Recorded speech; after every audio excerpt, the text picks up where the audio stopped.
Hey guys, tonight we take a little detour from your usual bedtime history right into the blinding sands of ancient Egypt.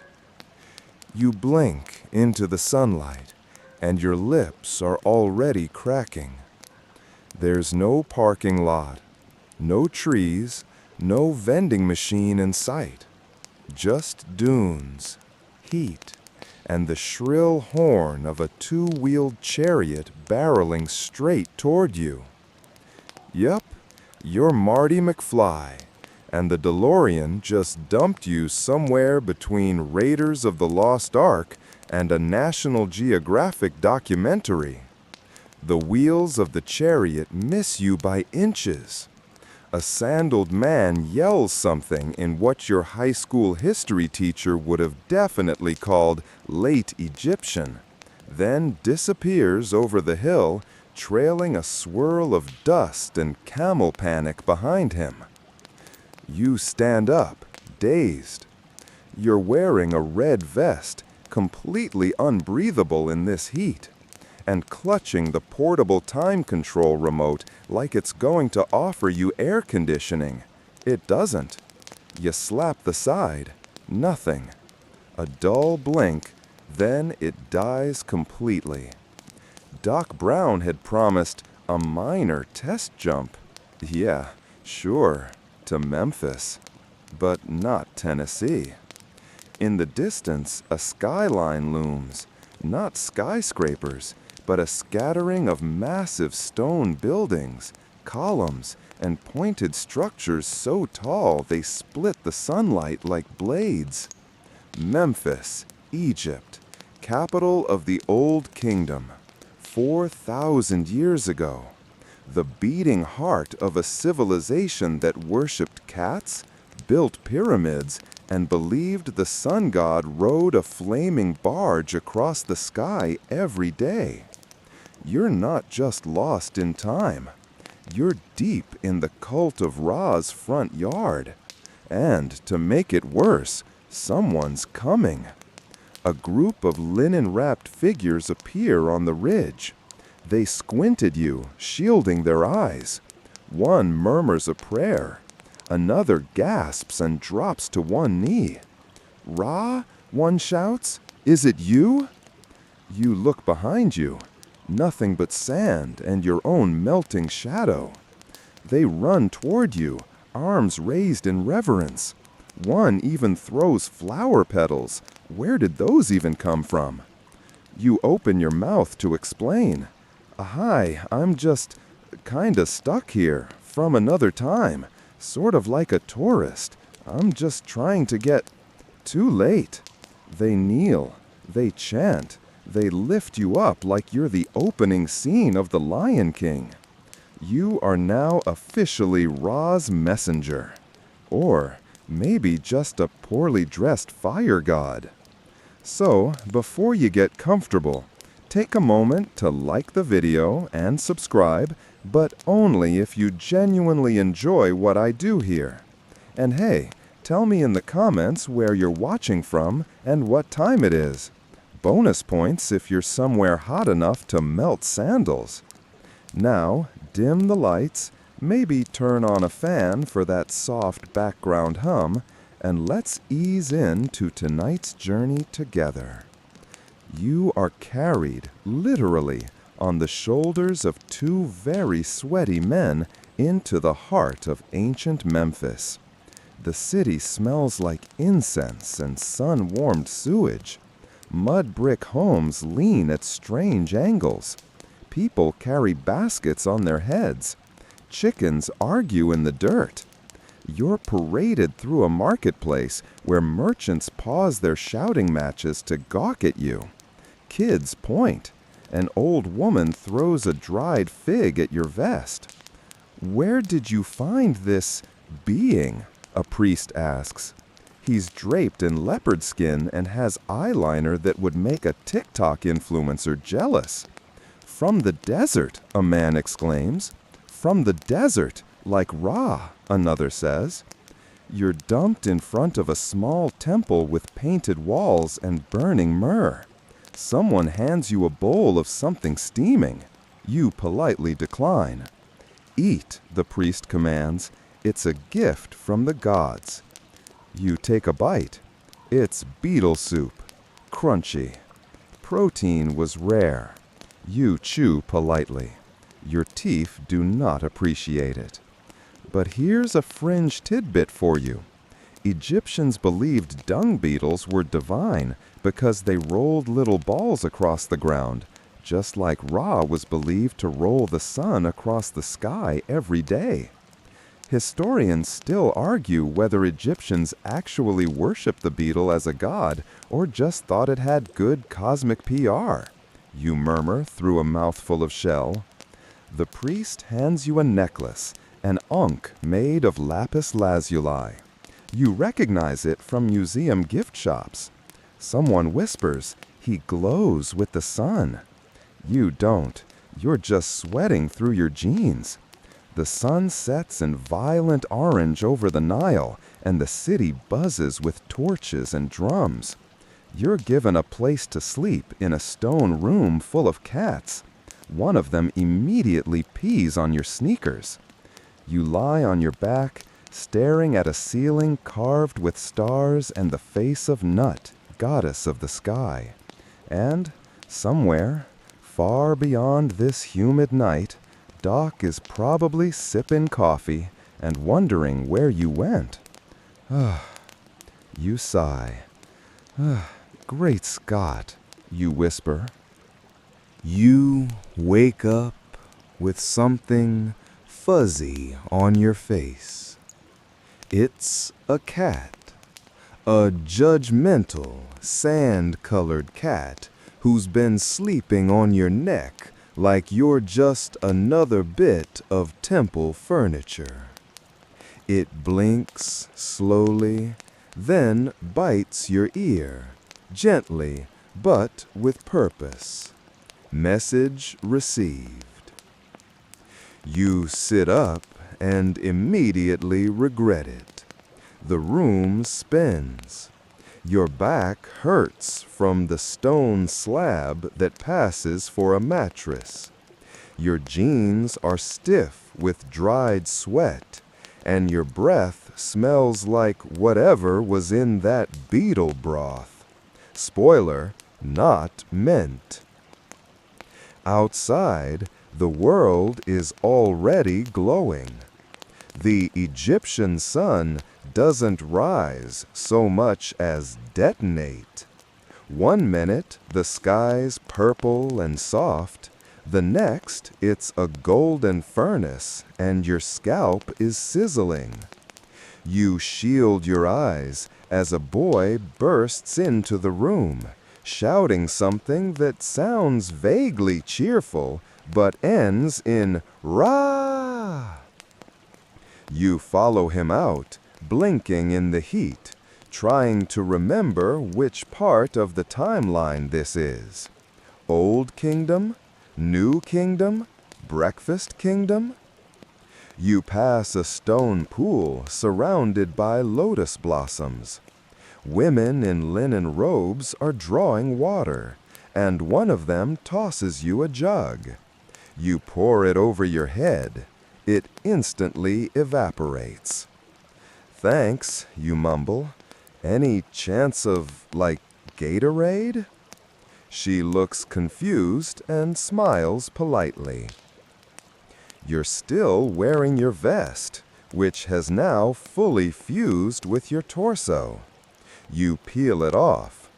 A passing priest gasps and mutters something about the peeling of the sacred skin. Great. You've probably just invented sunburn rituals. You're ushered toward a temple plaza. Massive columns, walls covered in hieroglyphs, statues of gods that are part man, part animal, part nightmare fuel. Ra, the sun god, stares down at you from every surface. The air smells like burning resin and ambition. "Stand here," someone says, pointing to a raised platform. You do. A crowd has gathered, hundreds of people in white linen robes. Some are chanting, some are fanning themselves with palm leaves. All eyes are on you. "Ra!" the high priest announces, gesturing toward you. You wave awkwardly. "Hi," you say. "I'm, Marty of McFly." They bow. The priest continues in a booming voice. You catch snippets. "Celestial visitor," "flame of rebirth," "hot-legged prophet." That last one might have been lost in translation, but your legs are hot. Historical fact time. Egyptian religion placed huge emphasis on celestial omens. Comets, eclipses, and mysterious strangers appearing in the desert were often taken as messages from the gods. You, in your plastic sneakers and puffy vest, are the human equivalent of a comet. A kid in the crowd holds up a clay tablet with a crude drawing of you, already. Fringe tidbit. Egyptian children sometimes made playthings out of dung and clay, shaping tiny god figures they'd carry in slings. Congratulations, you're officially a deity and a toy. A man with a shaved head and a golden fan approaches. "The sun has chosen you," he says reverently. "The Pharaoh has heard." Uh-oh. Historians still argue whether pharaohs truly believed in their divine status or just pretended for power consolidation, you think, as two men start oiling your arms. With what you don't want to know. Probably date juice and crushed papyrus. The priest hands you something, a white tunic. You nod politely and start to take off your jeans. A woman shrieks. Ah, modesty rules. Right. You disappear behind a linen curtain and emerge dressed like a spiritual baker. You're not sure how to walk in this tunic without mooning someone, but you try your best. The high priest points east.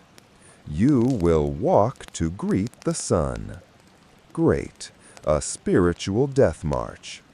You shuffle forward, your modern soles slapping the stone awkwardly. People chant your name, or what they think your name is. It sounds like Mach-Fel. Close enough. You reach the edge of the temple platform just as the full sun clears the horizon. And for a moment, just a moment, you feel it. Not the heat, not the dehydration, something stranger. As if something old, ancient beyond words, is watching. Not malevolent, just curious. You squint into the light. Somewhere, far off in the dunes, a jackal howls. Then, the moment passes. Someone claps. A procession begins. You're handed a bouquet of blue lotus flowers and a small loaf of bread. Breakfast, you ask? They nod. You bite in. It's surprisingly good. Sweet, dense, with a hint of fig and, wait, is that coriander? You make a mental note to ask for the recipe before Doc hauls you back to 1985. As the sun climbs higher, the ceremony ends. The crowd disperses. Cats reappear from every corner. You sit under a painted colonnade, chewing the rest of the bread and sipping warm barley water from a reed cup. The high priest kneels beside you. "Tonight," he says, slowly, in broken Greek-Egyptian blend, You must speak to the stars. You blink. Why? He points upward. The sky remembers. Ominous. But hey, what could go wrong? You find yourself sitting cross-legged on a papyrus mat, staring at a wall that looks like someone gave a toddler a chisel and unlimited caffeine. Hieroglyphs. So many hieroglyphs.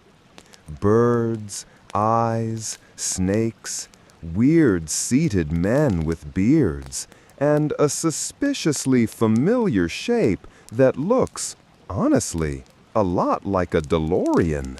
You blink. Nope. Still a bird with a loaf of bread on its head. Or maybe a duck god. Or a really weird car. You're in a Scribal school now, apparently. After your morning as Sun Boy, you were led through winding alleys to a low stone building where the children of elite families learn to write, recite spells, and avoid heat stroke. Inside, no windows, walls covered in chalk, and a very grumpy teacher with ink-stained fingers and zero patience for jokes. "Sit," he growled, gesturing at the mat. You did. Now you're holding a thin reed dipped in ink, trying to copy a basic glyph for eternal light without stabbing yourself in the face. The boy next to you leans over and whispers, "You hold the brush like a drunk goat." You smile. "Thanks, I'm new here." Historical fact. Ancient Egyptian scribes used finely cut reeds called kalamos as pens, writing on smoothed papyrus made from river plants. They learned through repetition and brutal correction. Scribe training was not a party. You try again. This time, your symbol for light looks like a fried egg with legs. The teacher sighs so loudly you feel it in your kidneys. "McFly," the boy whispers again. "Why do you write like a peasant?" You shrug. "Because I'm from, far west." "Like Libya?" "Farther." He nods solemnly, as if you've said something profound. There's a small pile of scrolls in the corner. Real scrolls, not tourist souvenirs. Some are written in gold ink. You make a mental note to come back later and maybe write Doc a note. If you can figure out how to say, "Please find me in 2500 BCE" in bird-snake loaf dialect. And that's when the teacher calls your name. "McFly, read this." He points to a string of symbols. You squint. It's a mix of stars, waves, and what is that? A badger? The river carries the light of Ra? A pause. The teacher narrows his eyes. You read? No. I mean, yes, I guessed. Lucky. Beginners. A slap. Not to your face, thank goodness, but a scroll slams down in front of you. The teacher storms off, muttering about omens and idiots. The boy leans in again. You should not read. Reading is for scribes and the dead. Fringe tidbit. Many Egyptians believed that writing had a spiritual charge. To write the name of someone or a god was to give it life. Some tomb curses were simply names written in reverse, trapping souls forever. You look down at the scroll. It's old, cracked, one edge singed. You carefully unroll it and find A map? Maybe. Or a diagram. Stars and pyramids, a sun disk, a strange spiral. You don't know what it is, but you know it matters. Historians still argue whether Egyptian star charts were used for navigation, religious timing, or something else entirely, you mutter. I'd argue maybe all three, especially if you're stranded time-traveling teenage me. A bell rings. Well, not a bell, more like a hollowed gourd getting whacked, and the students scatter. You slip the scroll under your tunic. Later that day, you're wandering the temple courtyard again, trying to act like someone who belongs here. You nod at guards, bow at priests, and smile at a cat who hisses in response. Charming, you mutter. Then someone grabs your arm. A woman in gold-threaded robes, eyes like flint. She leans close. You carry stars, she whispers. You walk like a man who knows the future. You blink. I have no idea what you're... She tucks something into your palm and walks away. It's a scarab, stone, carved with the same spiral you saw on the scroll. What is this? You sit on a bench beneath a date palm. The sun burns above. Sweat trickles down your back. You're holding a carved beetle and a scroll you don't understand. Somewhere in this ancient city is a pharaoh who wants to meet you, and a sky chart that maybe, just maybe, tells you how to get home. But for now, all you can do is wait and learn to write a proper duck. The good news?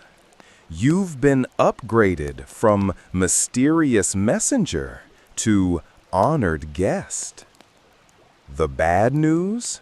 You're now living in a mud brick dormitory next to the Giza labor camp. The real Giza, not the polished postcard version. No smooth pyramids glowing in the sunset, just endless dust, endless yelling, and men dragging rocks the size of pickup trucks using wooden sleds and what looks like sheer rage. You're offered a morning snack, bread and raw garlic, and shown to your room, a shaded alcove with a mat, a chipped bowl, and a roommate. The roommate, as it turns out, is a cat. Again. His name is Nebuchadnezzar, which apparently means Lord of the Spirit. He's obese, judgmental, and refuses to move when you sit.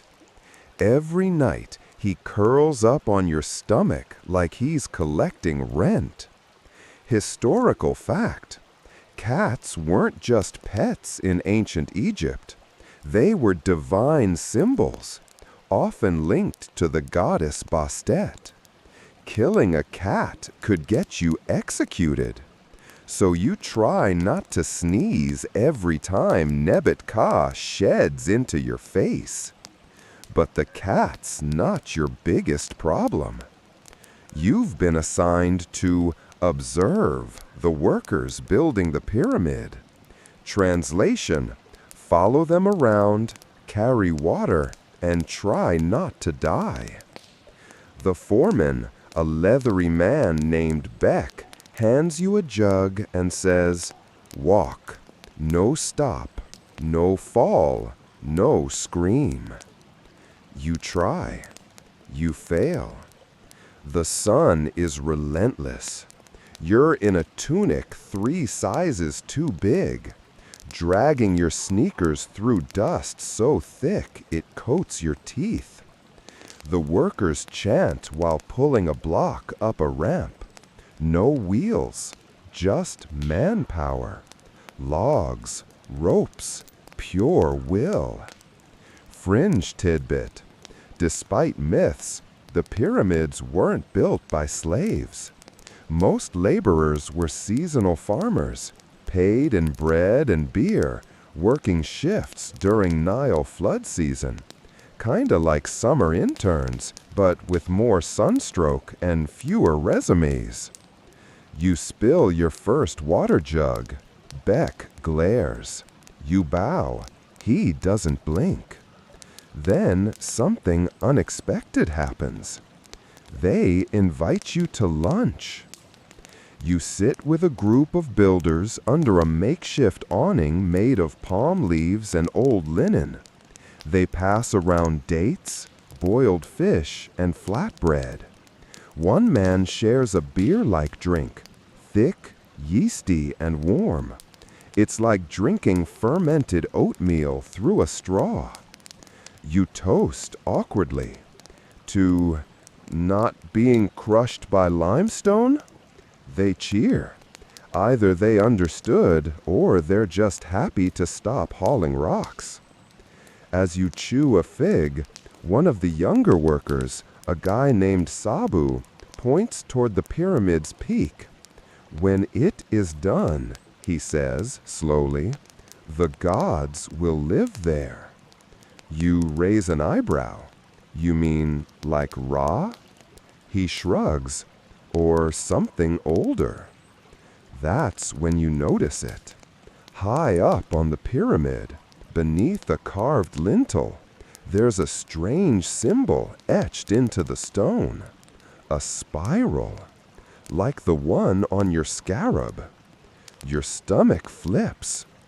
Historians still argue whether the layout of the pyramids had astronomical or metaphysical significance.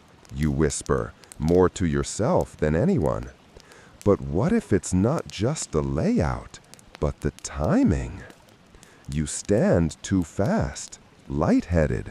The beer soup was stronger than you thought. Sabu steadies you. Too much sun, he chuckles. You nod, but your eyes are locked on that spiral. It's not a coincidence. Nothing in ancient Egypt ever is. Later that night, you lie awake in your alcove, Nebet Ka snoring softly on your chest. Outside, the stars shimmer. The air hums with heat and secrets. The pyramid casts a long shadow even in moonlight. And you know that you have to get up there. Somewhere behind that carved stone is a clue, or a doorway, or maybe even a message, scribbled in hieroglyphs and desperation. You close your eyes and whisper, "Please let it not be another beetle."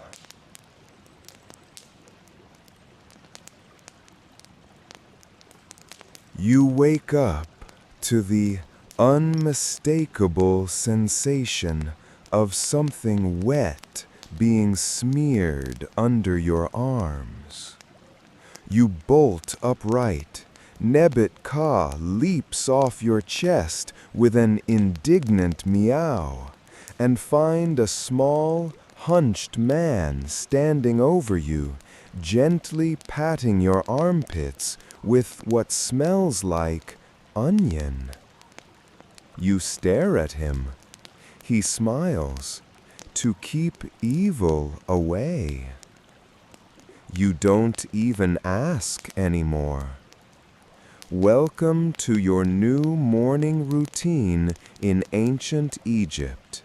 Half hygiene, half spiritual warfare. Apparently, your status as celestial visitor comes with certain grooming expectations. First, a shaved head. They already started scraping your scalp with a bronze blade while you were still half asleep.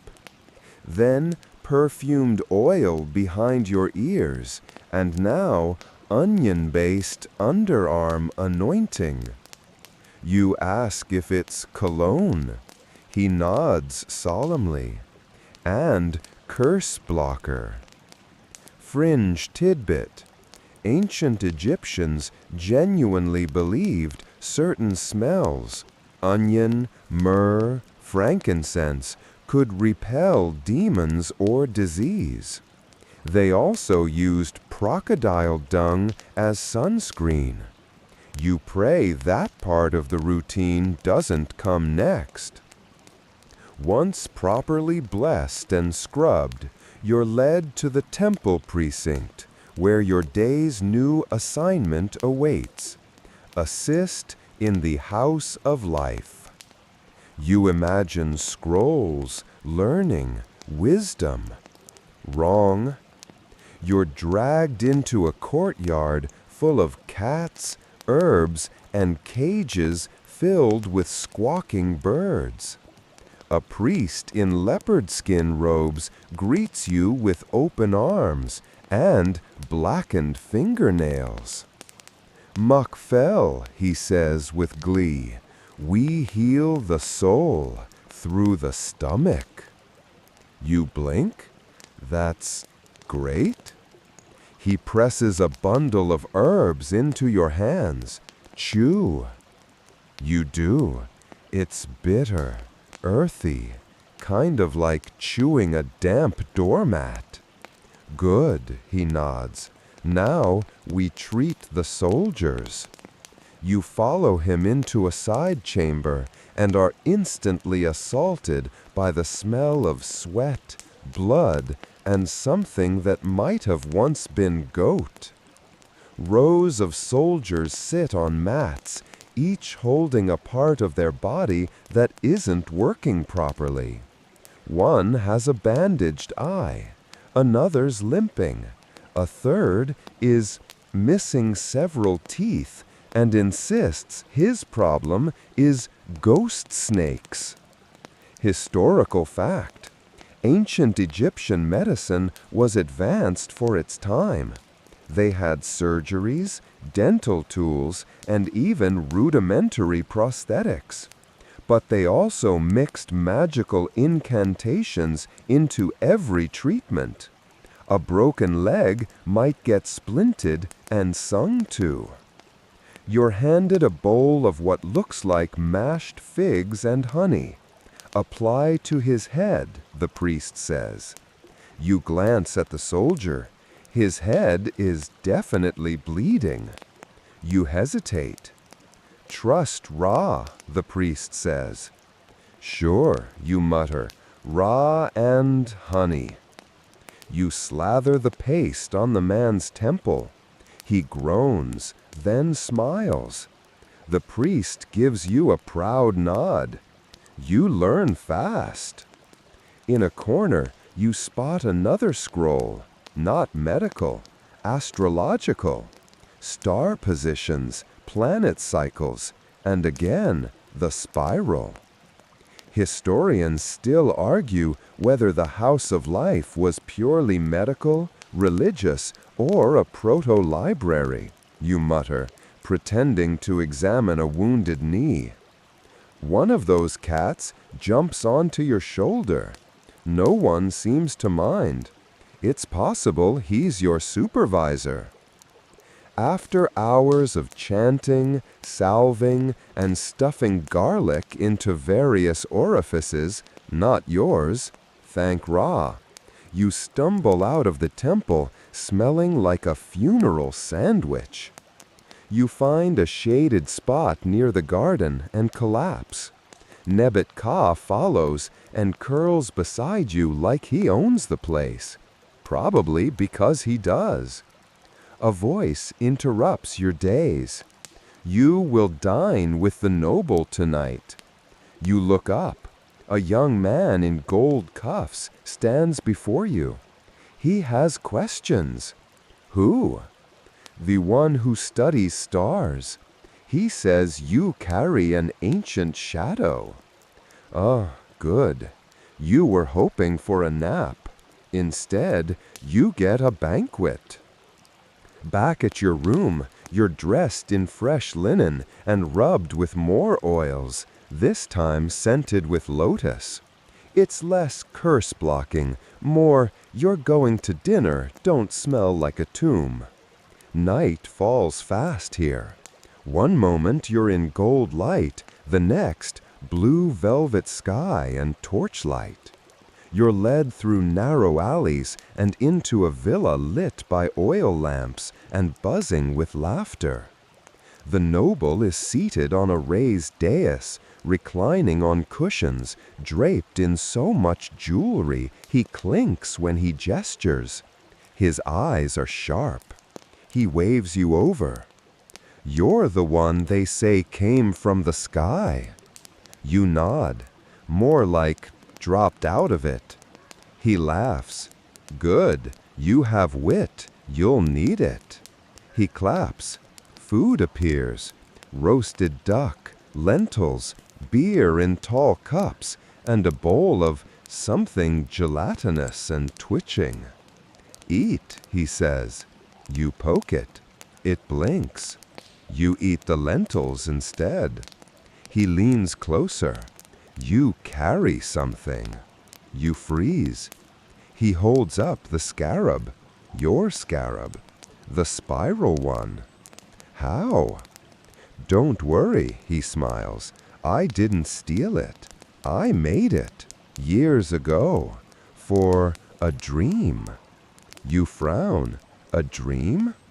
He nods.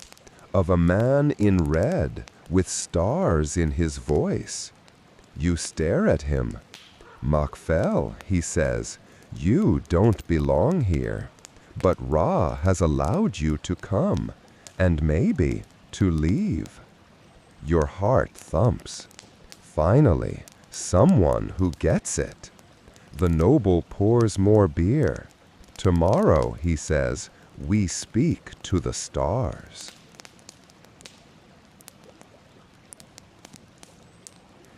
The stars are out, but you're trying not to pass out.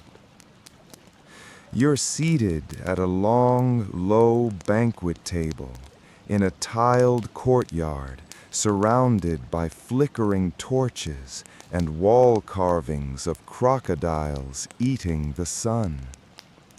A musician strums a lute-like instrument, while someone in the corner plays what can only be described as an ancient kazoo. Everyone's drinking heavily. You, meanwhile, are staring into a bowl filled with beetles. Not drawings, not metaphorical, actual beetles, glistening, roasted, arranged in neat little circles like some cursed sushi platter. The noble, his name is Nefer, leans toward you, smiling. This is the food of gods. You nod slowly. Yeah, the gods must be so proud. He laughs and tosses one into his mouth. Crunch. He chews with delight, like he's sampling fine truffle. Come now, prophet of Ra, you must eat. You glance around the table for a distraction. Someone's pouring honeyed beer into a carved hippo skull. Someone else is laughing so hard they drop an eel on their lap. A servant's hair is on fire, and no one seems to notice. You swallow hard, raise the bowl, and close your eyes. Crunch. Surprisingly nutty? Nefer slaps your back. See, you live another day. Barely. Historical fact. Beetles, locusts, and even scorpions were sometimes consumed in ancient Egypt, especially in ceremonial contexts or during protein shortages. They were also sometimes preserved in honey and offered to gods. because nothing says divine gift like a candied bug. Nefer claps, and the next course arrives. Duck liver wrapped in grape leaves, goose intestine stew, pickled ox tongue. You poke at a gelatinous pink thing that jiggles every time someone speaks. You whisper to yourself, "This is the world's oldest episode of Fear Factor." A servant offers you a cup. You sniff it. Beer, again, but stronger, earthier. You take a sip and feel your ears buzz. Oh. Fringe tidbit. Ancient Egyptian beer was more like alcoholic porridge, fermented with dates, barely filtered, and drunk through straws to avoid the floating sediment. Think smoothie, but with emotional consequences. Nefer watches you. Tomorrow we climb. To what? He gestures to the sky. The stairway. You realize he's pointing toward the pyramid. The spiral side. Your pulse skips. Historians still argue whether climbing the pyramid was a priestly rite, an initiation, or just punishment, you mumble. But for me, it might be a user manual. Nefer stands. Tonight, you sleep in my guest chamber, under Hathor's ceiling. You thank him. You'd honestly sleep in a wheelbarrow at this point. You're led through tiled halls, painted with blue stars and cow-headed goddesses. You collapse onto a feather mattress, the first real one you've seen since arriving. Nebet-Ka has followed you again, curling at your feet like an immovable deity. Probably is. But just as you drift into sleep, you hear something. Whispers. You open one eye. A figure in the doorway. Small, hooded. You sit up. "Makfel," the voice says. Feminine, steady. "The stars are not kind." You blink. "Excuse me?" She steps into the torchlight, a young woman, eyes like flint, robes inked with starlight symbols. "I saw you in a dream," she says. "You walk between times." You try to process this. You were hoping for a dream about air conditioning, maybe pizza, not this. Who are you? "I am a watcher of the sky," she says. "I read the winds of Ra, and I think you are in danger." You heart thuds. She tosses you something, a folded square of linen. You unfold it, a map, crude but clear. Pyramid chambers, tunnels, a point marked with a spiral. You look up. She's already gone. You lie back down, staring at the ceiling of stars. The beer swirls in your bloodstream like a slow tornado. Nebet-Ka purrs. The world smells of sandalwood and secrets. You clutch the map to your chest and whisper, "Doc, I think I just got the cheat code." The sun rises like a flaming boulder, smashing through your eyelids long before you're ready. You groan. Your tongue feels like it spent the night under a camel. Your hair smells vaguely of onions and starlight, and Nebet-Ka is sitting on your chest again, glaring like you interrupted his sleep. You sit up slowly, linen still clutched in your fist. the map. It wasn't a dream. The folds are still crisp, the ink slightly smudged where your sweaty hand gripped it through the night. A spiral symbol marks a chamber deep inside the Great Pyramid. It's written in that same star language you've seen again and again, on the scarab, in the House of Life, and scratched into that lintel high above the workers. You have a lead. You scarf down a breakfast of figs and flatbread, passing on the pickled eel skewers, too early for that kind of trauma. Then slip out of Nefer's villa before anyone can throw more sacred beetles at you. You're back on the dusty road to Giza, map tucked into your tunic, heartbeat louder than the donkey carts creaking past you. When you reach the base of the pyramid, it's chaos. Workers shout, sleds groan, rope snaps, sand flies. You pretend to belong, just another sunburned guy in a tunic carrying a satchel of holy stuff. Nobody questions you.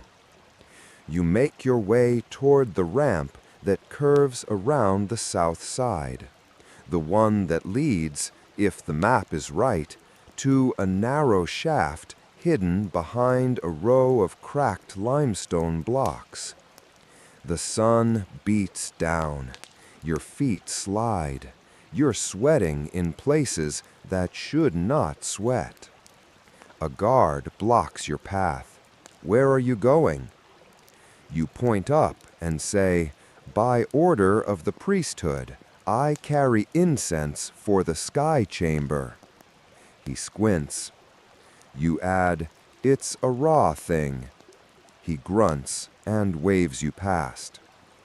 Historical fact, some pyramid shafts and tunnels were deliberately hidden. Egyptologists are still finding secret passages inside known pyramids, even using cosmic ray scans. The layout of the Great Pyramid in particular includes baffling air shafts that point to specific stars, or possibly something else. You crawl behind a sandstone slab just as the workers take a water break. Inside, it's cool, dark, and tight enough to make you question every choice you've ever made. You wiggle forward, clutching the map. You drop into a chamber. It's small, silent, lit only by the golden beam of sunlight trickling in through a vent. You squint, letting your eyes adjust. There, on the wall, the spiral, carved deep into black basalt. Around it, symbols you don't understand, but they feel familiar. You touch it, cold.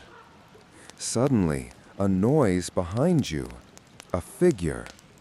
You spin around, heart hammering, and find the girl from last night. How? She holds a reed torch. You're not the first. What? Others came before. Maybe not like you, but with fire in their eyes. Lost men, dreamers. She walks toward the spiral. This is the chamber of memory, where the old ones wrote their warnings. You gulp. Warnings? She nods. Of time, of war, of return. You blink. I think I missed that day in history class. She kneels and pulls a stone lever from the wall. There's a low grind. Then a hidden alcove opens. Inside, papyrus scrolls, some sealed in clay, some cracked with age. One unrolls itself just from the dry air. Symbols spiral outward from a center point, like a clock with no numbers. You touch the outer ring. A symbol glows faintly. You swear it pulses under your fingertip. Historians still argue whether ancient Egyptians had concepts of cyclical time, you mutter. But this feels more like a reset button. The girl watches you. You must write. What? She hands you a fresh sheet of papyrus and a reed. Your name, where you come from, what you saw, or no one will believe. You hesitate, then write. Marty McFly, from Hill Valley, from a time with flying cars, Pop-Tarts, and dreams that burn too fast. She reads it, confused. Flying cars? You smile. Long story. You leave the scroll in the alcove, next to the others. Another echo in time. Before you go, she presses something into your hand. A disc, carved obsidian, a symbol etched deep, two spirals crossing. What's this? She says only, you'll need it when the stars move. Cryptic, comforting. You crawl back out into the light. Jesus hums around you like a sleeping beast.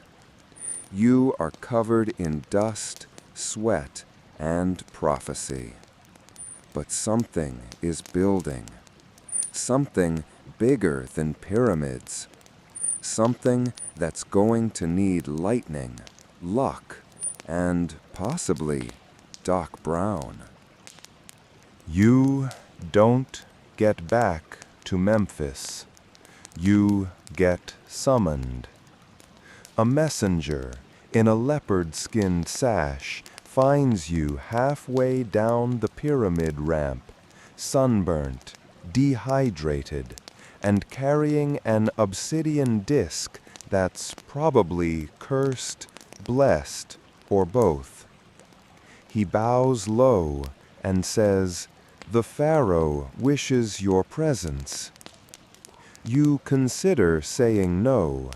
You also consider the fact that this man has 3 visible knives and a camel-sized bodyguard waiting behind him.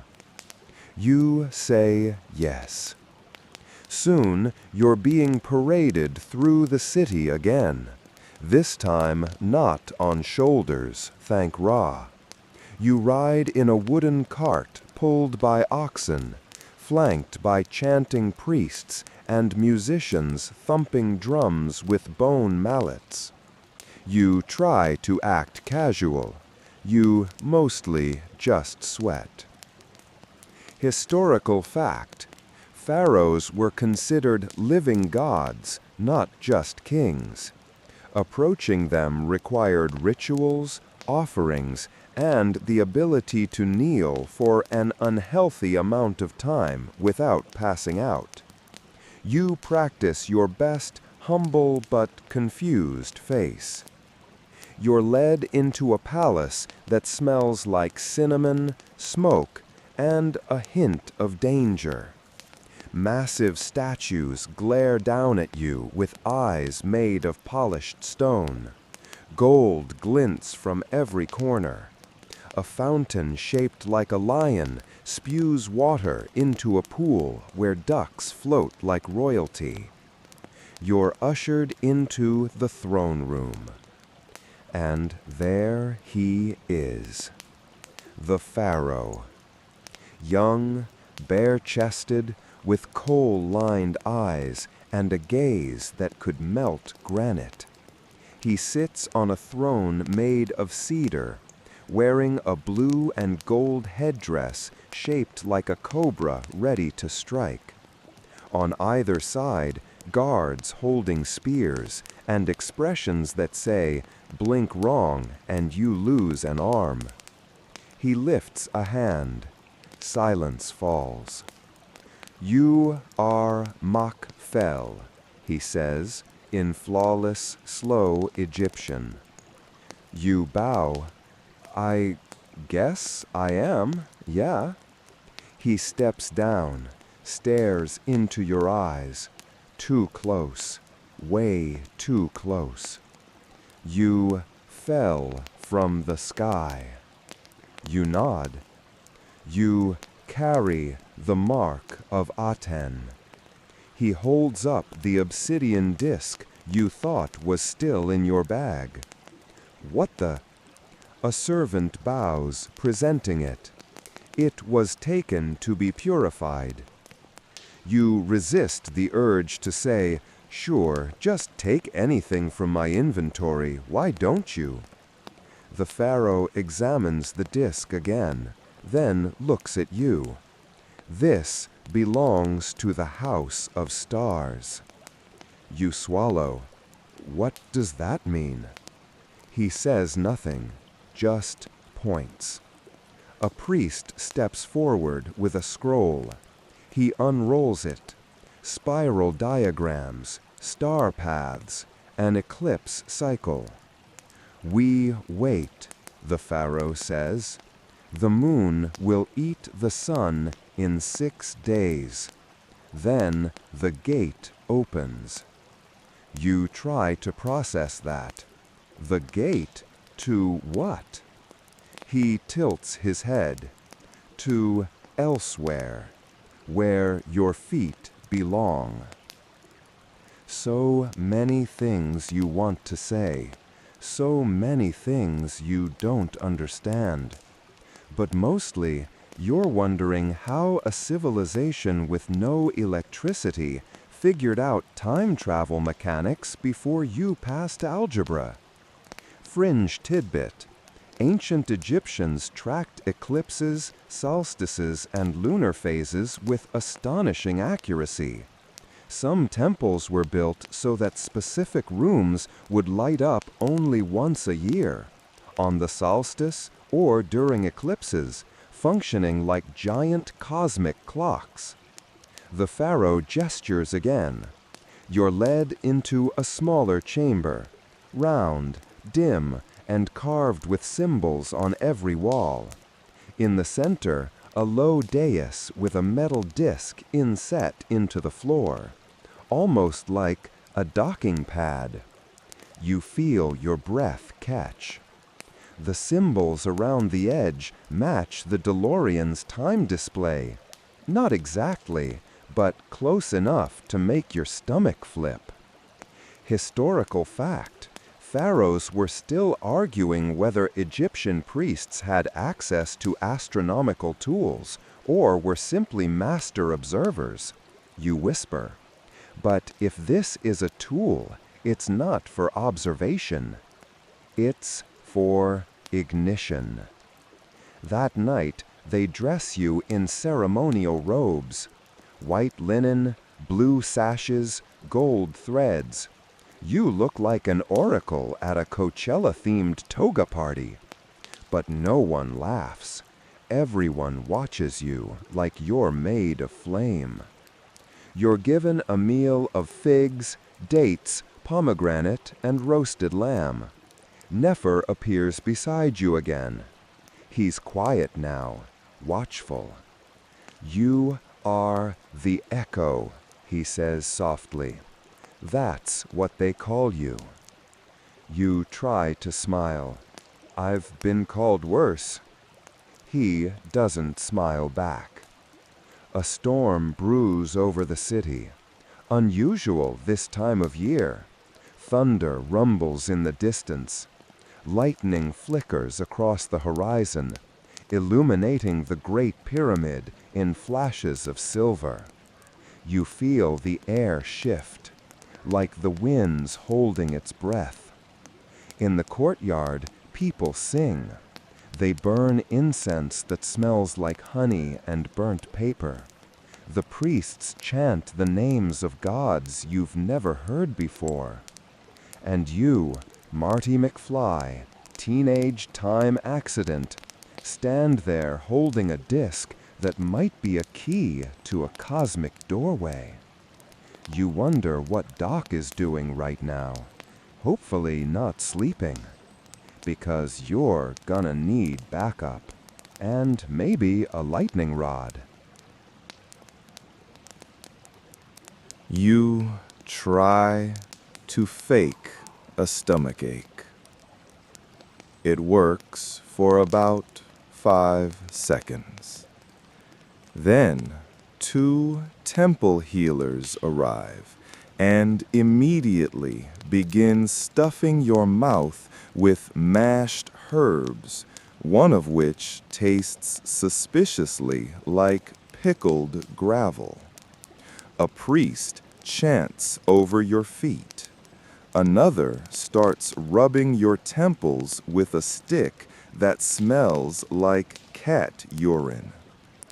"I'm good," you manage to cough, really feeling much better now. Too late. They bring out the next cure, a steaming bowl of dark sludge with something floating in it. You lean in. Is that a rat? Yup, mummified, fur and all. Its little feet sticking out like someone dropped a very sad action figure into a stew. You sit there blinking at it while everyone watches with hopeful, reverent eyes. "You must drink," the healer says. "This potion drives out the demons of confusion." "Well," you mutter, "the confusion part's definitely working." Fringe tidbit. Ancient Egyptian medicine included some surprisingly advanced procedures, like setting bones and performing simple surgeries. But it was also packed with magical thinking. Mummified rats, crocodile dung, and lizard ash were actual treatments. Evidence-based medicine? Not exactly, but they had confidence. You take a sip. Instant regret. It's warm, salty, and tastes like it's been marinated in museum air. You try not to gag. A priest claps approvingly. You are cleansed. "I feel it," you whisper, eyes watering. Historical fact. Egyptians believed illness had both physical and spiritual causes. A headache wasn't just dehydration. It might be a ghost or the wrath of Sekhmet.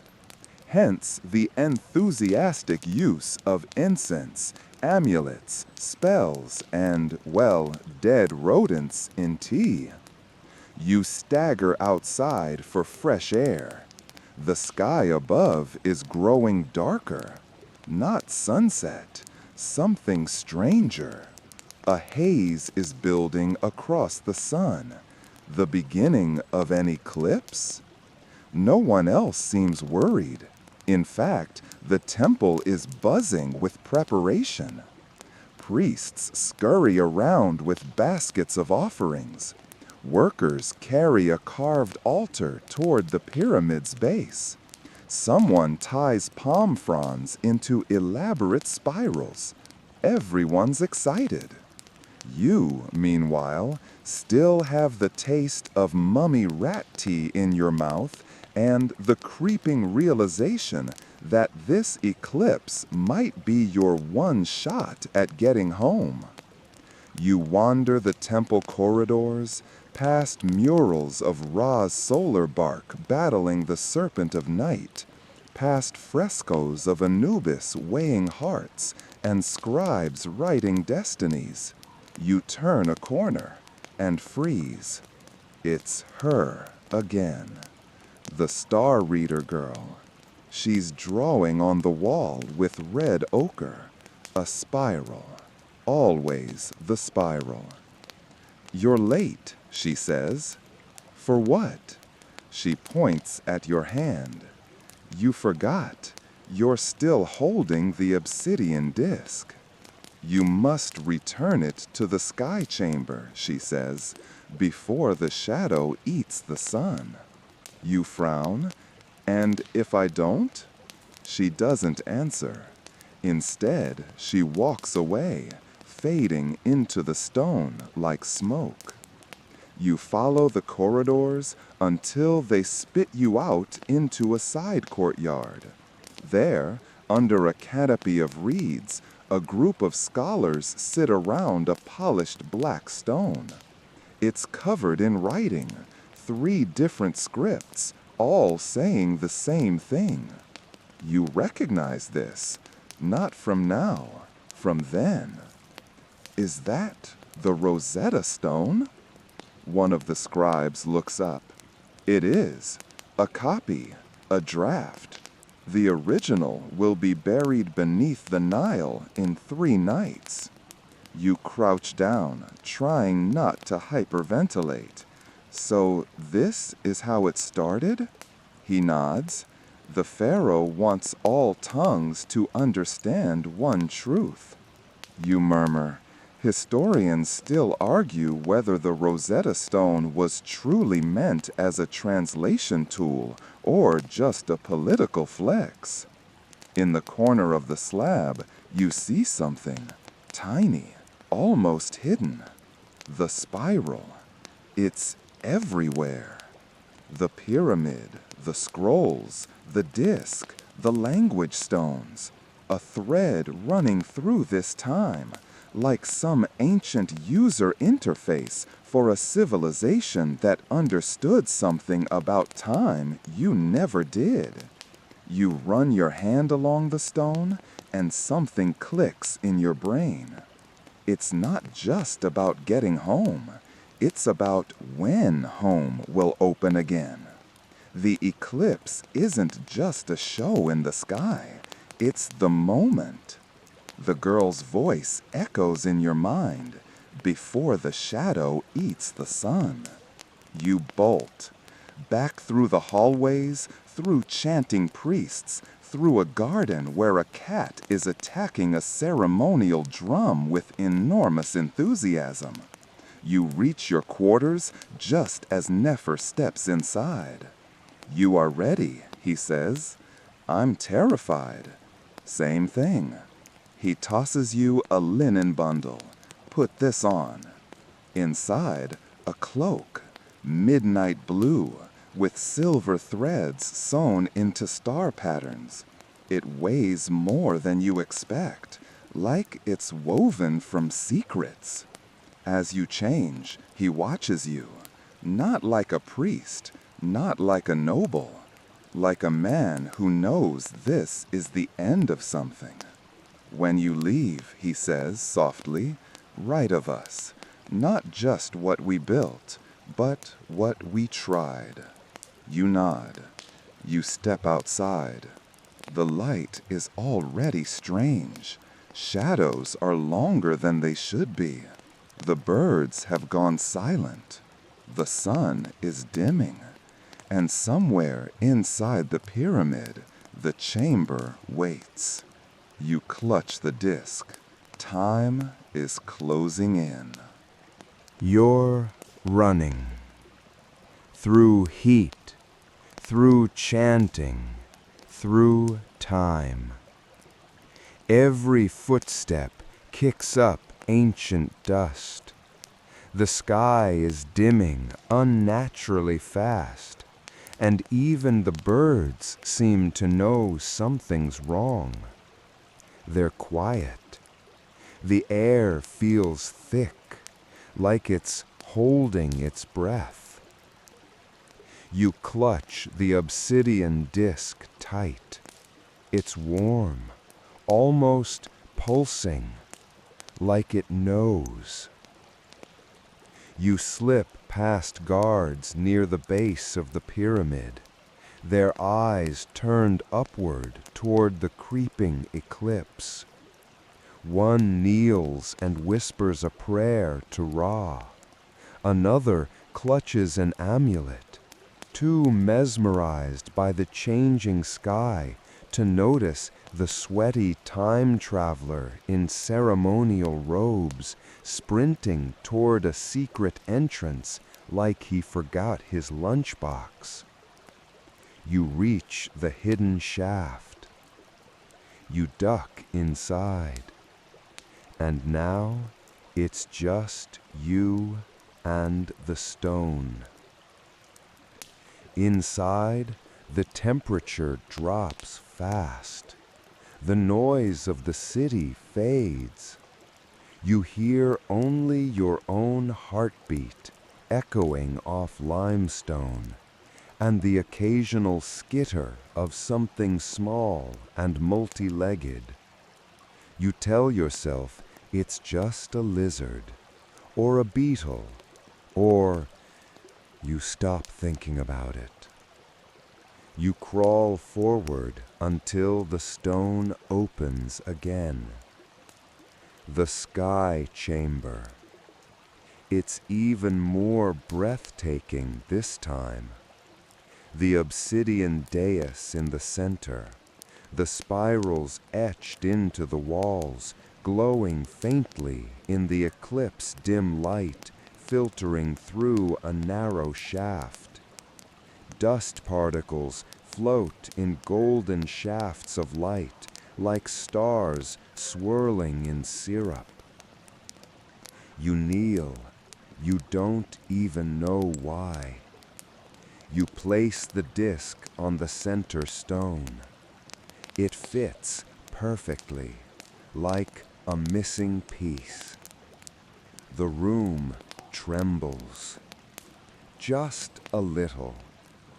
A faint vibration in the walls, in the floor, in your teeth. And then the spiral carvings begin to shimmer. Not just glowing now, moving, slowly rotating, clockwise, like a gentle clock winding up. And suddenly, you get it. It's not a portal, not exactly. It's a keyhole.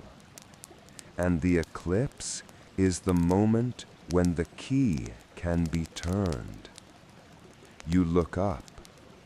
A narrow shaft opens above, angled precisely toward the horizon. Through it, the shadow of the moon begins to cross the sun. This room was built for this, thousands of years ago, maybe longer. And somehow, it knows you're here. You press your hand to the stone. It burns, not painfully, more like a jolt of memory. Images flash in your head. Flames, stars, the DeLorean spinning through clouds. Doc's voice yelling something about 1.21 gigawatts. And then, silence. You open your eyes. The spiral stops spinning. A beam of pure light shoots through the ceiling shaft, hitting the disc dead center. It refracts. No, it bends, slicing the air like a blade. The beam carves across the wall, illuminating a second spiral, then a third, then click. The wall behind the dais shifts. A panel opens. Inside, a recess. Empty. You frown. Then you hear it. A sound you haven't heard since arriving in this heat-blasted world. A whirring, a mechanical hum. Electricity. You turn around. Nothing. Then you look up. A shimmer in the shaft above. Something flickers. The air bends. And then you see it. The DeLorean. Hovering halfway down the shaft, caught mid-descent, hovering awkwardly on what must be 5% battery and 95% divine intervention. Steam pours from the vents. The gull-wing doors creak open. There's a shape in the passenger seat. Doc. His white hair is wild as ever. He's yelling something, but you can't hear it over the roaring wind now circling the chamber. The disc on the dais rises slightly. It spins. You stumble backward. The chamber flashes white. Then silence again. You open your eyes. The DeLorean is now perfectly parked on the dais. The air sizzles with static. Doc leans out. "Marty, I've been looking for you for days. What the hell happened?" You laugh or cry. You're not sure. "I joined a pyramid cult, ate beetles, invented hieroglyphic graffiti. Also, I might be a god now." Doc nods. "Good. Normal week then. Get in." "Wait." You turn back to the chamber. The scroll, the girl, the spiral, everything. You scribble something on the edge of your linen sash, something they might remember. You leave it in the recess behind the wall. A name, a warning, a hope. You get in the car. "Where are we going?" you ask. Doc grins. "Let's just say, not forward." The engine growls. Outside, the eclipse ends. The sun returns. But the chamber stays dim, just long enough to hold a secret. And somewhere, in the records of a civilization that never really forgot anything, a story begins.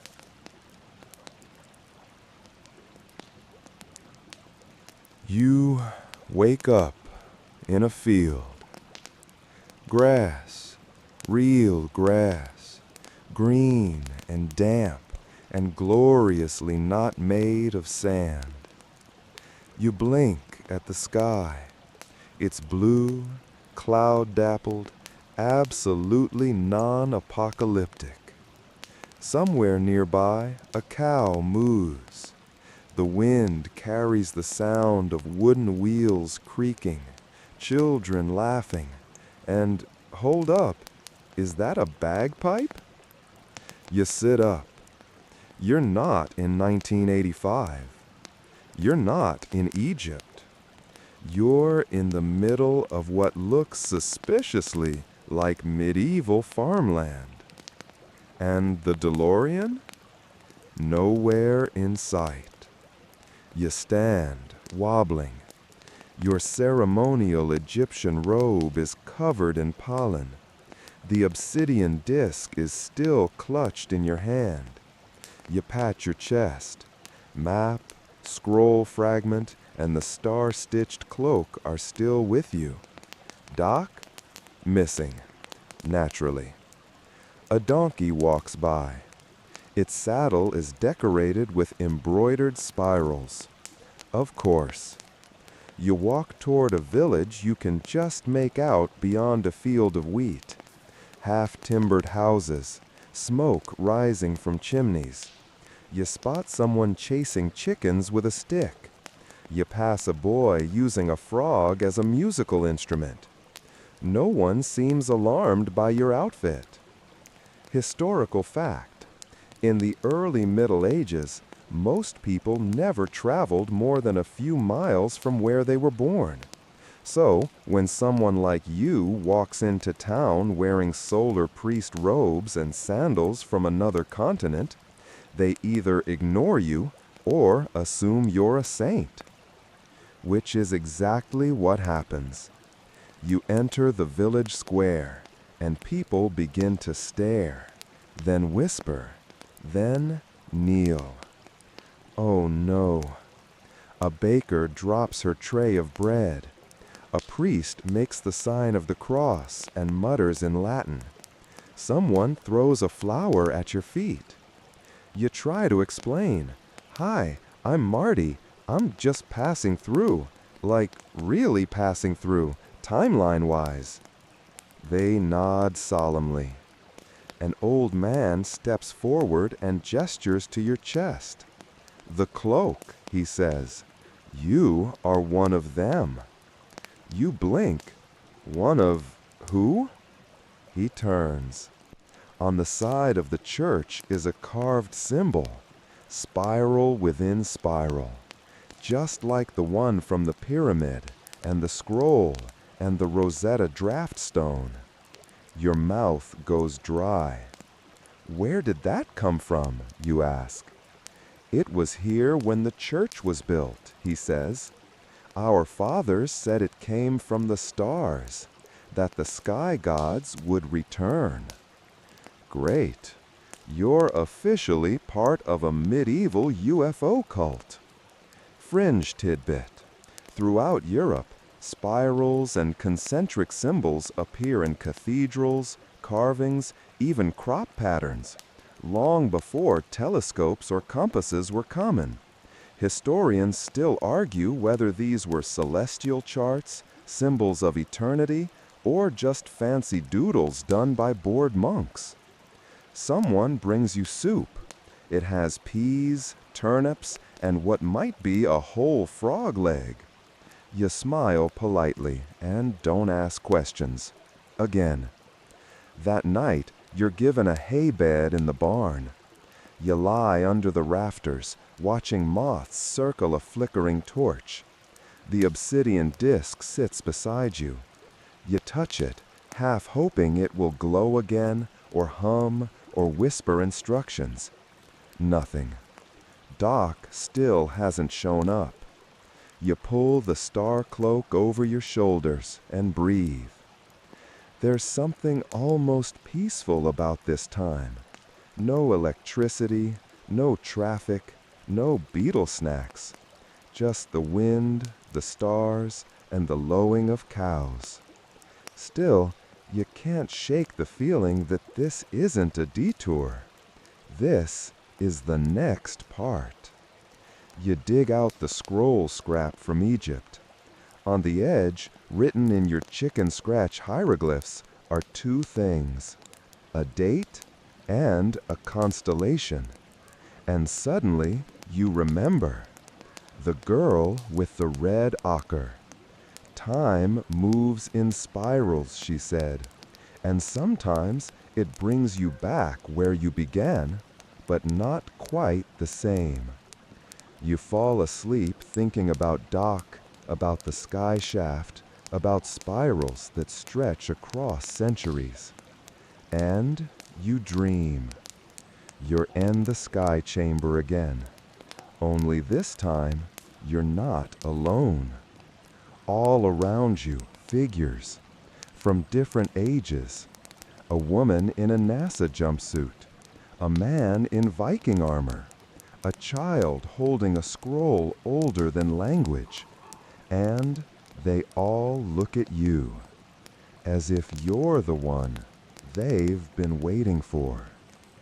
Then the disc glows, and the dream ends.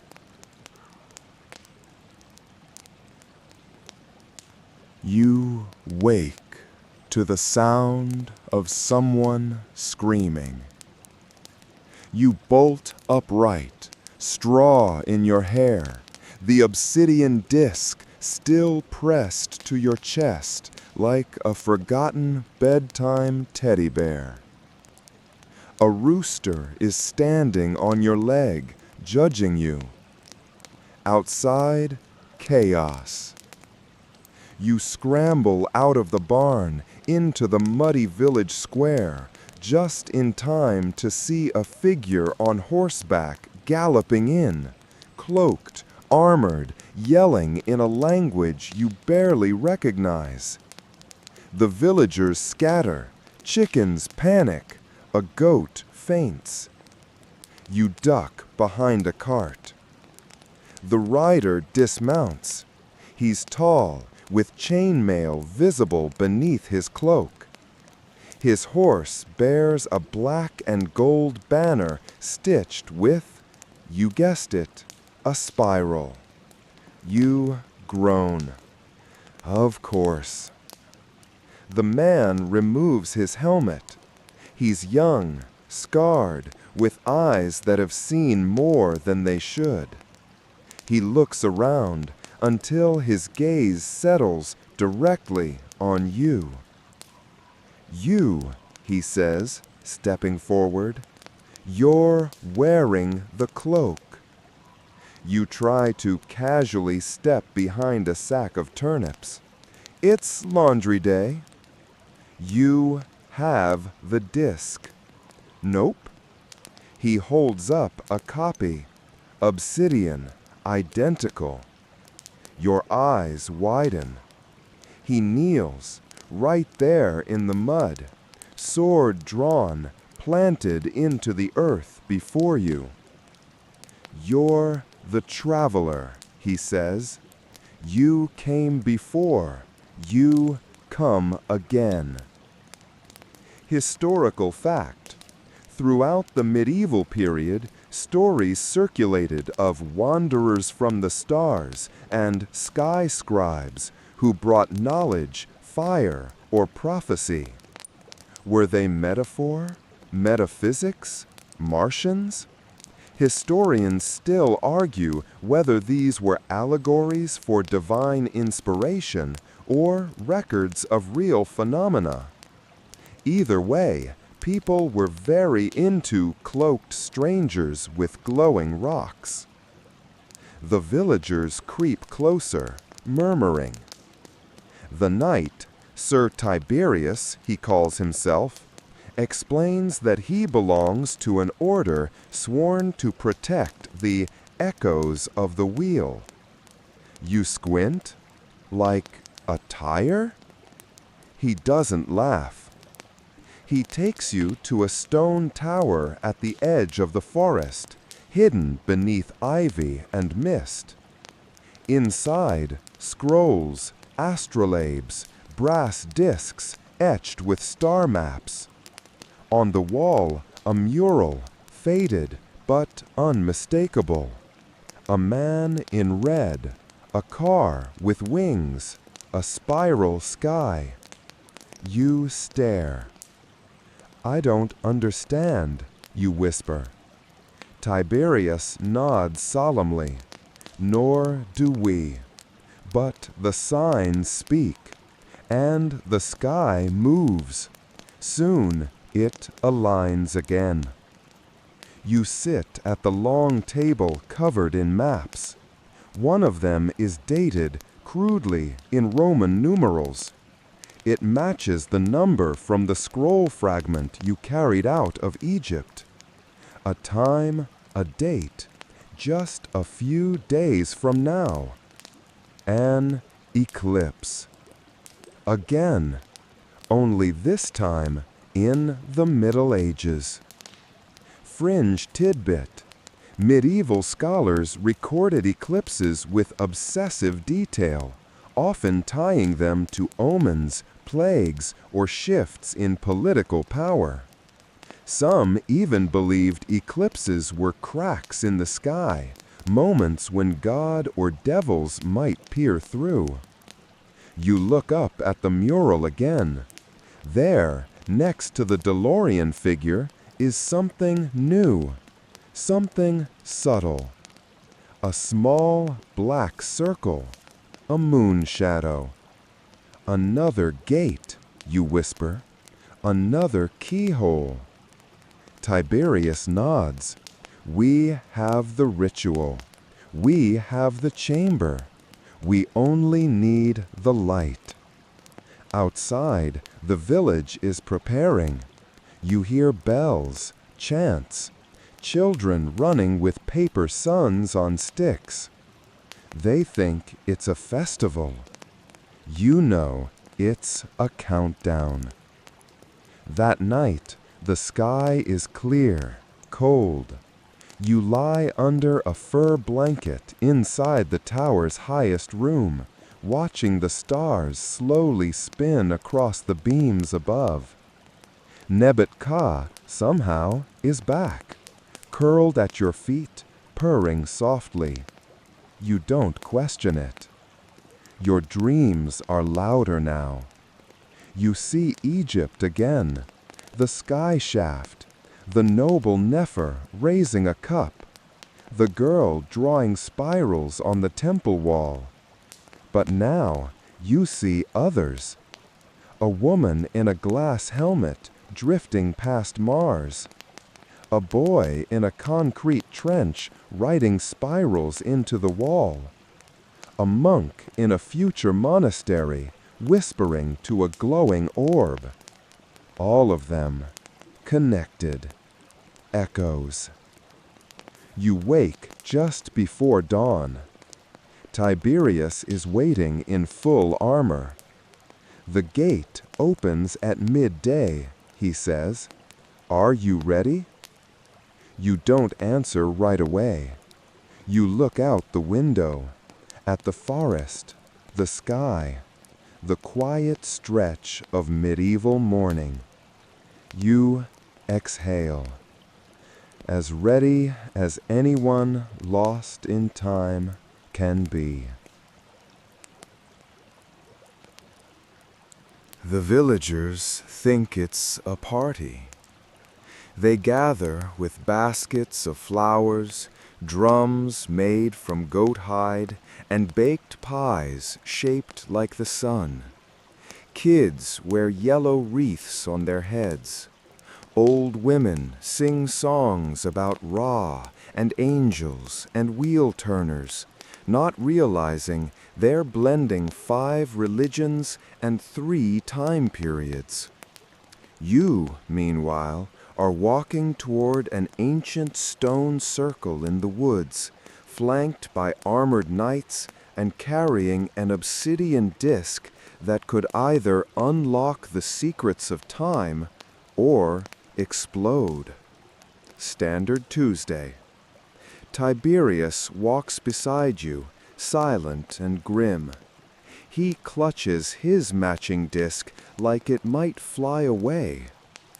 The circle is older than the village, older than Rome, older than Egypt, maybe. The stones are carved with spirals, again, and stand in perfect alignment with the eastern sky. You can feel the energy humming already. It makes your teeth itch. At the center, a raised platform, stone and metal. It's not from here, you're sure of it. And not just because one side is engraved with something that looks suspiciously like a lightning bolt and a flux capacitor. Fringe tidbit. Europe is full of impossible stone circles with unexplained carvings, some even suggesting knowledge of star positions and eclipses. Historians still argue whether these were created by druidic astronomers, forgotten cultures, or simply eroded sheep troughs. You've got another theory now. Time travelers with really bad luck. You step onto the platform. Tiberius follows. He places his disc in a notch on one side. You place yours in the opposite. Click. A low tone rises from the ground, subtle at first, then deep enough to vibrate your spine. The stones around you begin to hum. The sky darkens. The crowd quiets. The eclipse is beginning. The moon slides over the sun like a curtain.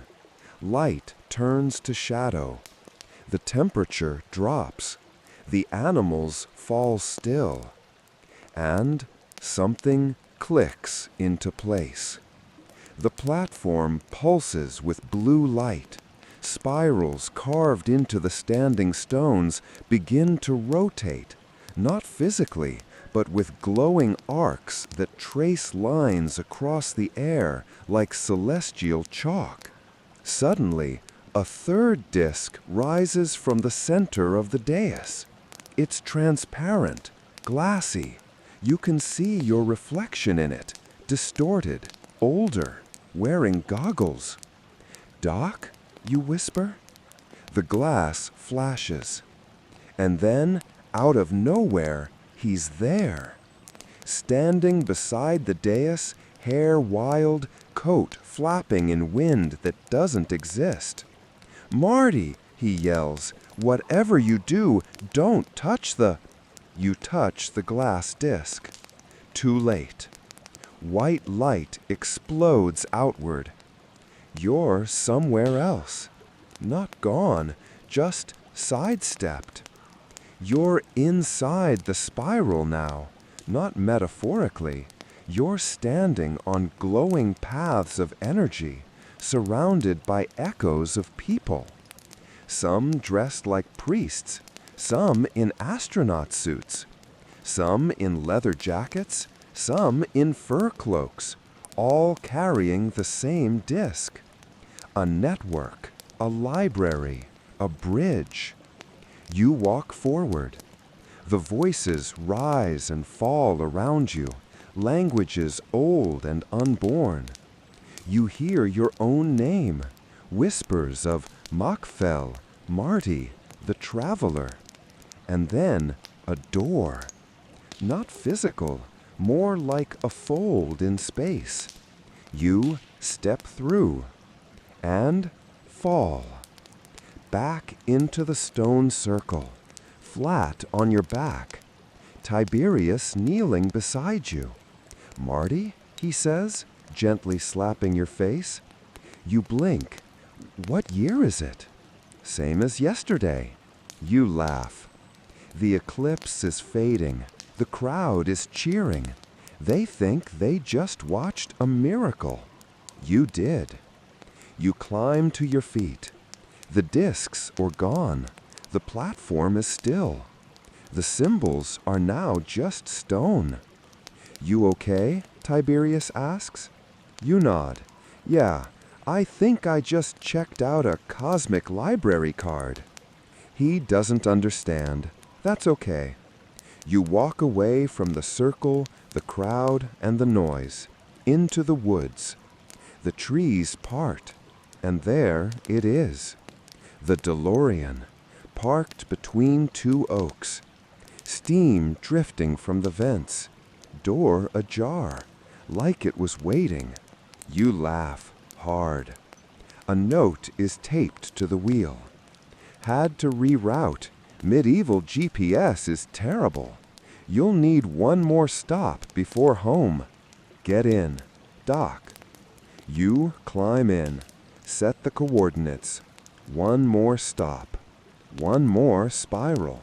And then, maybe, you can finally go home. The DeLorean roars to life, like it just drank 10 espressos and made eye contact with the apocalypse.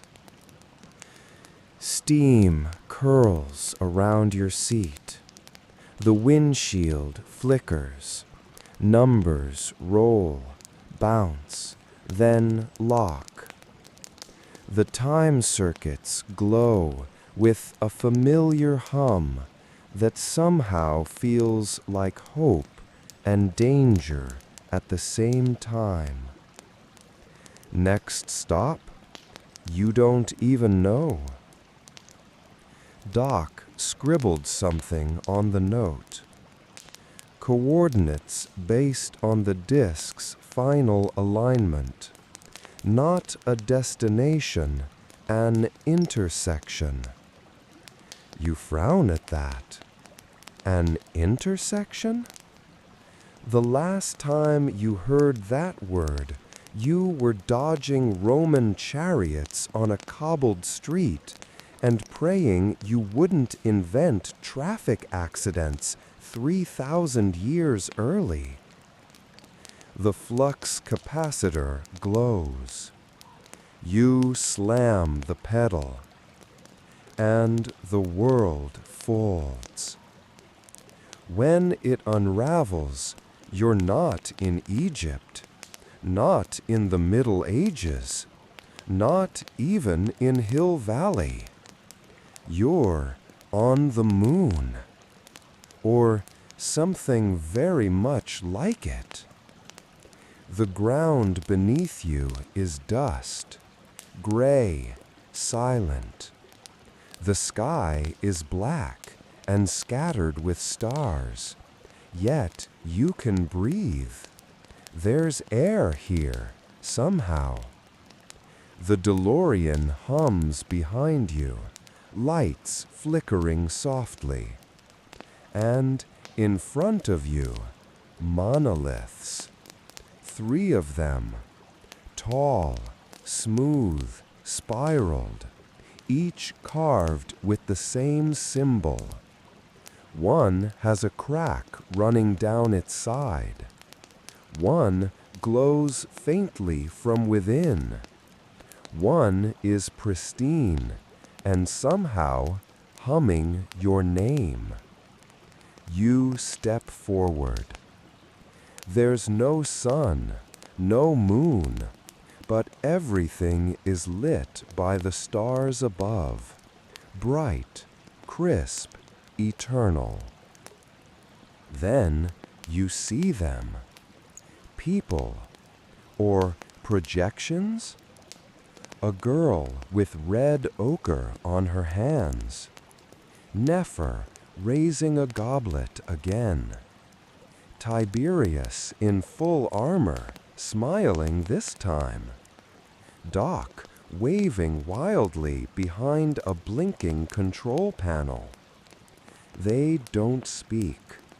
They just watch. Each holds a disc.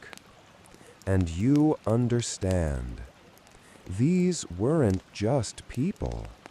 They were guardians. Each stationed at a hinge in time, each protecting something that wasn't supposed to be remembered. You were never supposed to be here. And yet, the cracked monolith pulses. You walk to it. It opens. Inside, a tunnel of light. Spirals twist along the walls, not as symbols now, but movement, energy, like time is alive and looping back on itself. You enter. Fringe tidbit. Ancient myths across cultures speak of sky roads, gods returning in wheels, and heavenly gates. Historians still argue whether this was metaphor, celestial event, or forgotten contact. Right now, you're voting for option D, all of the above. You walk through the tunnel and into another room, a mirror room, not made of glass, but still reflective. You see yourself, not just now, all yourselves. Marty in 1985, Marty on the skateboard, Marty playing guitar, Marty dodging beetle soup, Marty asleep in a medieval barn. And at the center, the Marty who doesn't belong anywhere, but moves everywhere. You touch the center spiral. It glows. And then the monoliths dissolve. The sky returns. You're in the DeLorean again. Only now you know the coordinates. You feel them. Home is waiting. But this time, it's not just about going back. It's about remembering. You type in the date, the time, the moment. The flux capacitor explodes with light. The monoliths vanish behind you as the car rises. The wheels turn horizontal, and the air begins to crackle. And somewhere across time, space, pyramids, plagues, disks, and dreams, a voice echoes through the static. Let's go, kid. The lightning strikes before the wheels touch the ground.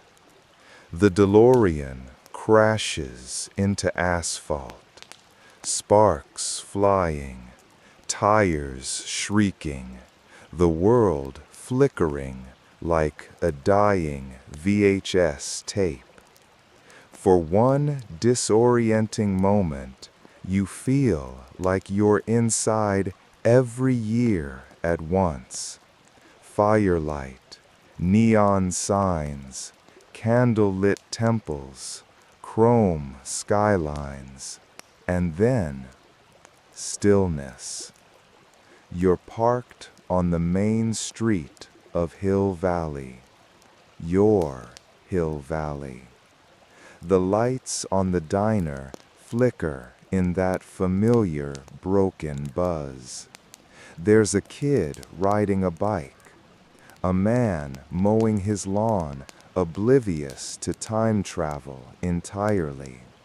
The clock tower ticks like it always did, 1 second at a time. You step out of the car. The air smells like summer. You take a breath, a normal breath. Your shoes hit the pavement with a sound that belongs to now, not sand, not stone. No more chanting priests, no more beer soup or eclipse rituals. Just you, gravity, and the faint hum of the DeLorean cooling down. But something's different. You look around. Nothing looks wrong. And yet, there's a weight, like a thread pulled taut across your chest. You reach into your jacket pocket. The obsidian disc is gone. In its place, a spiral, drawn in ink, faded. A reminder, a whisper. You walk through town in a daze, half expecting someone to hand you a scroll or bow and declare you a sun god again. But no, just a, "Hey, Marty," from a guy washing his car. You wave. Your legs keep moving. You pass the video store, the town square, the theater marquee. Back to the future, one night only. You laugh. Doc appears out of nowhere, literally steps out from behind a trash can, holding a donut and a half-empty can of motor oil. "There you are," he shouts. "Did the system recalibrate during the moon phase like I... Wait, never mind, doesn't matter. You're here." You nod. "I saw it all, Doc. Egypt, nights, spirals, the moon station. It was everything." Doc grins like a madman. "Of course it was. That's how the time spiral works." You frown. "You knew?" "I had a theory, which is basically the same thing, give or take an exploding pyramid." You don't speak. He senses the shift. Marty, it stays with you, always. That's the burden of moving through the spiral, but it's also the gift. You sit down on the curb. The town bustles around you. Nothing changes, and everything has.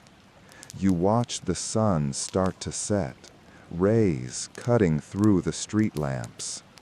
The breeze is warm, the sky is soft, and for the first time in what feels like a dozen lifetimes, you're still. You close your eyes, just for a moment.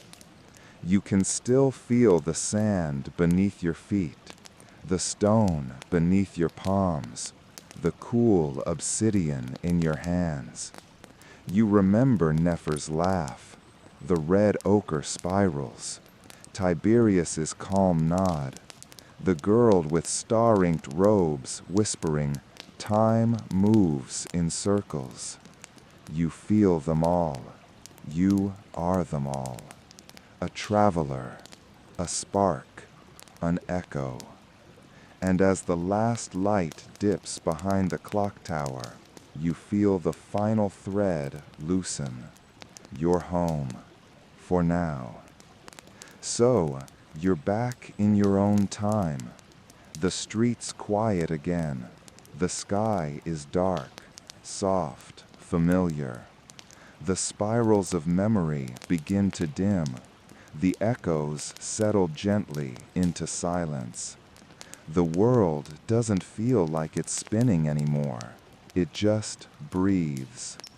You can rest now. No priests, no eclipses, no ancient stairways or burning glyphs. Just the hum of the present. Let your body melt into stillness. Let your mind drift. You've walked through history. You've survived beetle feasts and time loops. You've left your mark in places no map remembers. And now, you get to sleep. The spiral continues, yes, but tonight, it lets you go. So, you're back in your own time. The street's quiet again. The sky is dark, soft, familiar. The spirals of memory begin to dim. The echoes settle gently into silence. The world doesn't feel like it's spinning anymore. It just breathes. You can rest now. No priests, no eclipses, no ancient stairways or burning glyphs. Just the hum of the present. Let your body melt into stillness. Let your mind drift. You've walked through history. You've survived beetle feasts and time loops. You've left your mark in places no map remembers. And now, you get to sleep. The spiral continues, yes, but tonight, it lets you go. So, you're back in your own time.